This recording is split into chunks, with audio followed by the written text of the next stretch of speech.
La rencontre du rocher du Trisac. Dans ce cas-ci, est-ce que c'est criminel? Pantoute. Une dualité qui rassemble les idées. Mais non, tu peux pas dire ça. On rembobine cette affaire-là. Non. Prends soin de toi, là.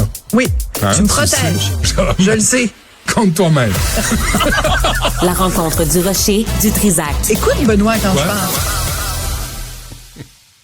Excuse-moi, j'envoie des niaiseries à Richard. Puis Mais, il t'a répondu? Ben oui, il m'a répondu. Puis c'est entre nous. Tu sais, quand on Ça parle se de dit pas. l'invisibilisation des femmes, c'est ça. Une fille s'apprête à faire sa chronique, puis là, tu lui parles de son mari. Mais c'est toi qui Ça, me c'est parles de ton mari sans l'invisibilisation arrêt. des femmes. Non, Mais j'ai-tu parlé arrête. de mon mari? J'ai Oui. rien dit. Tu m'as dit que Je m'en ça- viens faire une chronique Tu m'as dit- tu m'as sérieuse dit pour que ça laquelle allait je suis mieux. payée chèrement. Ben oui, mais tu m'as dit que ça allait mieux. Oui, ben oui, C'est mais une là, bonne ça nouvelle. se dit hors onde. Il a retrouvé sa bisoune. C'est une bonne nouvelle. Hey, pour un homme, c'est important. Faut pas diminuer ça. Tu sais que ça va être quoi le Pour les titre? femmes aussi, de trouver... De trouver la Ouais, bisoune t'as de bien l'autre, raison, c'est bon. important. Bon, Ouais, OK. Ah, le sujet a été couvert. Le Tu vois? sujet, c'est fait, là. Préambule. Préambule. Ça Mais- s'appelle des préliminaires, en général. Mais là, rentrons dans le vif du sujet. Dans le vif, oui, à Radio-Canada. Alors, T'as travaillé là, toi? moi, j'ai travaillé longtemps à Radio-Canada. Longtemps, J'ai travaillé à la 30 ans? presse aussi. Non, pas 30 ans, là. Non, mais j'ai commencé mes débuts professionnels. La Oui. première fois que j'ai reçu un salaire comme journaliste, Ça, c'était à Radio-Canada, janvier 87. C'est mémorable, ça, hein? Je pense, La 87, première fois que tu 88. reçois un chèque... Ton premier chèque Ouais, de paye, tu t'en là, souviens toujours. toute ta vie, là, tu sais, surtout quand c'est dans le domaine dans lequel tu rêves de travailler depuis longtemps. Ouais. Donc, oui, j'ai travaillé dans la salle des nouvelles, j'ai travaillé pour le réseau français, j'ai travaillé pour le réseau anglais, j'ai fait de la radio, j'ai fait de la télé, j'ai travaillé dans la salle des nouvelles, j'ai animé à Espace Musique. Un des fêtes des affaires. On a fait, à Donc, passer, ouais. les gens qui nous écoutent, des fois, quand je suis critique de Radio-Canada, c'est aussi parce que je connais la boîte de l'interne. Et c'est aussi parce que j'aime la boîte. On s'en a déjà parlé récemment où je te disais justement la raison pour laquelle moi, je vais jamais dire qu'il faut définancer Radio-Canada, c'est que je pense que c'est un diffuseur extrêmement important. Par contre, est-ce qu'on peut s'entendre sur un certain nombre d'affaires? La raison pour laquelle je te parle de ça aujourd'hui, c'est qu'il y a un texte qui est publié aujourd'hui, ou publié hier, peu importe. Une majorité de Canadiens veut préserver CBC Radio-Canada. Donc, c'est un sondage très sérieux qui a été effectué par le Centre pour les médias, la technologie et la démocratie de l'Université McGill. Donc, il y a des bonnes et des mauvaises nouvelles. Donc, la bonne nouvelle, c'est que 80% des personnes interrogées espèrent que le radiodiffuseur public va poursuivre ses activités. Donc, c'est une bonne nouvelle pour Ça, Alcan. oui. Ouais. Et 57% d'entre elles seraient prêtes même à augmenter ou à maintenir son financement. Donc, les poilièvres de ce monde, le Parti conservateur, qui va vraisemblablement gagner les prochaines élections et qui parle de définancer CBC, hein, parce que Radio-Canada, ils ont l'air de plus aimer Radio-Canada, ben ça n'a pas, en tout cas, de résonance auprès des gens qui ont été interviewés dans ce sondage-là. Moi, je maintiens que Radio-Canada doit avoir un financement important. Par contre, ça ne doit pas se faire au détriment des médias privés. Je te donne un exemple. Il faut voir aussi la publicité qu'ils reçoivent. Ben, voilà, alors c'est là que ça enlève au devient... privé. Ben, et voilà, et des phénomènes comme, par exemple, l'extra de Tout TV. OK? Donc, tu as Tout TV où on diffuse plein d'émissions de Radio-Canada, mais il y a l'extra. Et l'extra, il est payant. Et on se souviendra, La Petite Vie a été diffusée sur l'extra de Tout TV avant d'être diffusée à la télévision conventionnelle. Donc, ça veut Ils ont dire des que... balados aussi commandités. Ben, des balados commandités, C'est- puis aussi, ben, tu sais, nous, on le sait, on a des collègues qui font des balados et, dur. c'est très dur parce que Radio-Canada paye des prix de fou que le privé n'est pas capable d'accoter. Donc, ils sont en train de drainer avec des fonds publics parce que eux, Et dans leur choix de balado qu'ils décident de produire, ben, ça fait que c'est toujours à peu près le même genre de balado avec le même monde.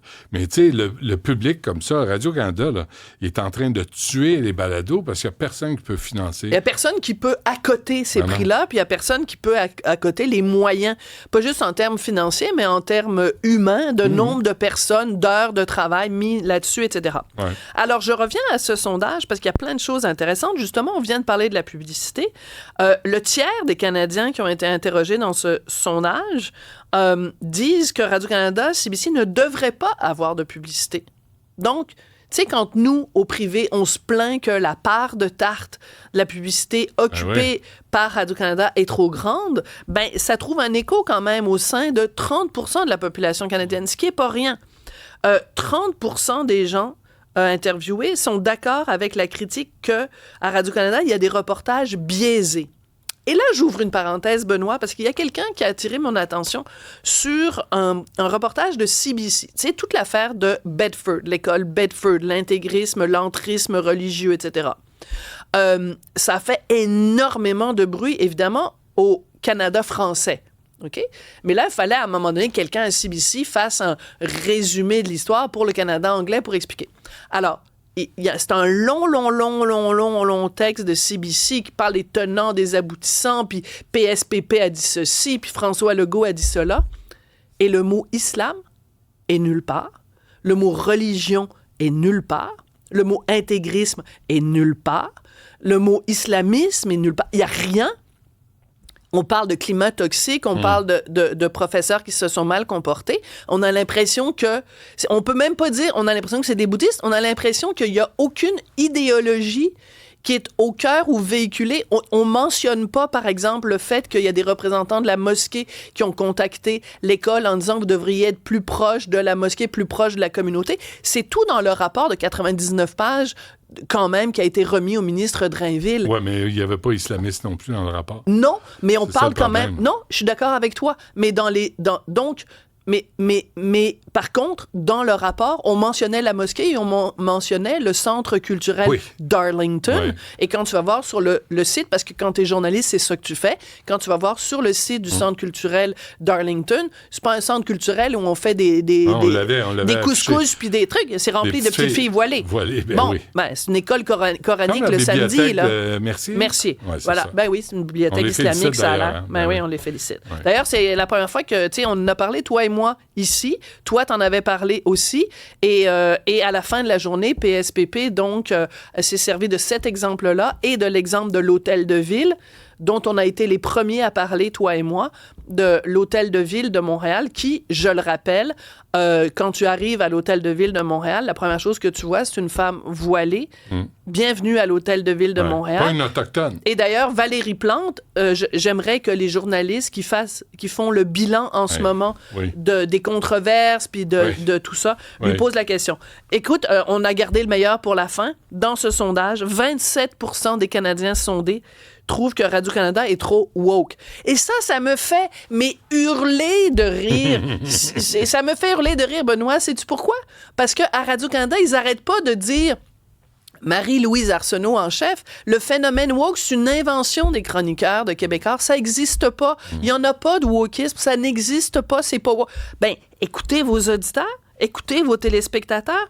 Les gens sondés par l'Université McGill, c'est toujours bien pas subventionné par Québécois, là, ce sondage-là, jugent que Radio-Canada, CBC, est trop woke. Allez-vous vous réveiller? Parce que woke, ça veut dire éveiller. C'est une invention de l'Université McGill. Voilà, exactement. Bon, on t'écoute à 14h. Content de te retrouver en santé. Oui. En forme. Plus en forme que jamais. Oui, OK. Puis arrête de me parler de la bisoune de l'autre, là, parce que sinon... veux-tu qu'on parle de ta bisoune à toi, publiquement? Elle va bien? Elle va très bien. Bon. Étonnamment bien. Elle sort souvent? Régulièrement. Bon.